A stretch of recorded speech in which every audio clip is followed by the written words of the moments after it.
आपल्या शहराची स्वच्छता टिकवणाऱ्या, कचरा गोळा करणाऱ्या कर्मचाऱ्यांची. हे ते लोक आहेत जे आपल्या घरासमोरून कचऱ्याच्या गाड्या घेऊन जातात, परंतु आज तेच मदतीसाठी ओरडत आहेत. गेल्या 10 ते 12 वर्षांपासून अगदी कोरोनासारख्या महामारीच्या काळातही त्यांनी जीवावर उदार होऊन काम केलं आहे. परंतु आता त्यांच्यासमोर एक नवीन संकट उभं राहिलं आहे. हे संकट काय आहे आणि महानगरपालिका त्यांना कोणती कामे मोफत करायला लावतात ते जाणून घेऊया.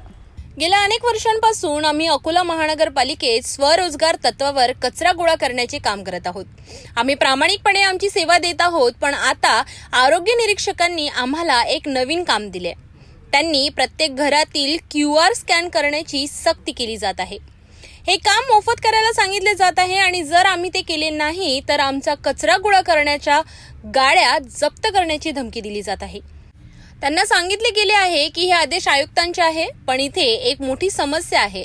आम्हाला दिवसातून प्रत्येक घरोघरी जाऊन कचरा गोळा करायला पुरेसा वेळ मिळत नाही. त्यातच डम्पिंग ग्राउंडवर कचरा खाली टाकण्यासाठी 2 ते 3 तास लागतात. अशा परिस्थितीत आम्ही QR कोड स्कॅन करण्याचे काम कधी करणार?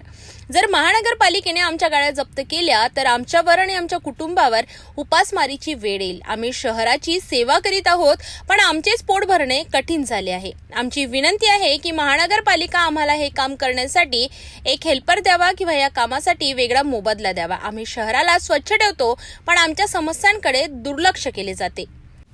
अशी तक्रार महानगरपालिकेच्या सफाई कंत्राटदार कर्मचाऱ्यांनी केली आहे. आमचे QR कोडसाठी आणि याच्यासाठी जे आम्ही 10-12 वर्षापासून काम करत आहे महानगरपालिका क्षेत्रामध्ये स्वयंरोजगार तत्वावरती, आणि तो कोरोनाच्या काळात महामारीच्या काळात जो आम्ही टायमिंग दिला आहे याच्या मोबदल्यात हे आम्हाला आज धमक्या देत आहेत. गाडी घेऊन घेईन, डिझेल बंद केलं होतं यांनी. आता हे जे स्कॅनिंग आहे हे स्कॅनिंग ITI कंपनीचे असून आधी याचे पैसे मिळत होते, हेल्पर ठेवले होते. आम्ही आता त्यांना हेल्परची मागणी केली आहे. अगर हेल्पर देत नसतील तर तुम्ही आम्हाला मोबदला द्या, आम्ही हेल्पर ठेवतो, अशी आमची ही मागणी आहे. ही मागणी यांनी पूर्ण करावी. ही आमची अशी सर्व स्वच्छता दूत वाहनचालक संघ अकोला अशी युनियन आहे. युनियनमार्फत सर्व स्वच्छता दूत वाहनचालकांची ही विनंती आहे की हे करून द्या. हे निवेदन देण्यासाठी आम्ही जिल्हाधिकारी कार्यालयामध्ये आलेलो होतो. हे आम्हाला इथं आम्ही निवेदन दिलेलं आहे. निवेदन देऊन पहिले तुम्हाला पैसे किती भेटत होते? आधी आम्हाला 5,000 रुपये देण्यात येत होते. म्हणजे महिन्याच्या महिने भेटत होते का एक महिना? दर महिन्याला आम्हाला 5,000 रुपये देण्यात येत होते. आता काय अडचण आली? 5-6 महिने ते चाललं, त्याच्यानंतर ते बंद पडलं.